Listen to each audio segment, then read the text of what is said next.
Philip is in Los Angeles. Nicole is in Houston.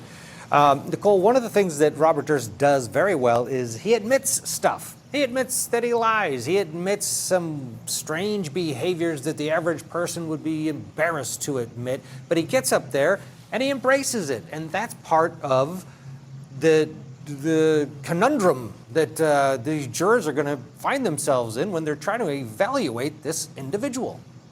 I think that's exactly right. And I think one of the frustrations for the prosecution must be that he's thoughtful and answers his questions after consideration. He admits to certain portions, as you've already mentioned, and I think that it has an air of credibility. This sounds like testimony from someone who is trying to remember and someone who is recounting something that is true.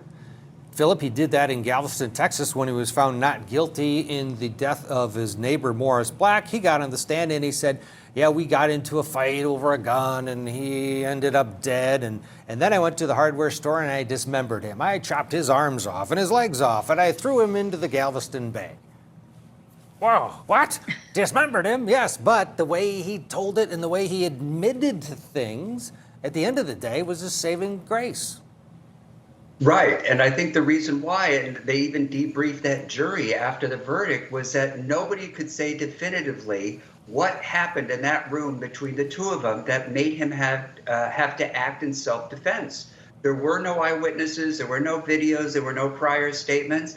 He stood his ground from day one and said it was self-defense. The problem was they didn't have the head of Morris Black. Had they found his head, then the ballistics probably would have shown otherwise, but who really knows? I think at the end of the day, the jury might be cutting him a break because he's living in his sort of Walter Mitty world in the true belief that his version of events, as given now, as recounted on the stand, is true and accurate. The problem is he has been contradicted and impeached with prior statements that he gave in the past. I don't think he ever envisioned all these prior recorded and videotaped and, otherwise memorialized statements that he gave would come back to haunt him at a murder trial. Walter Mitty world, I love that.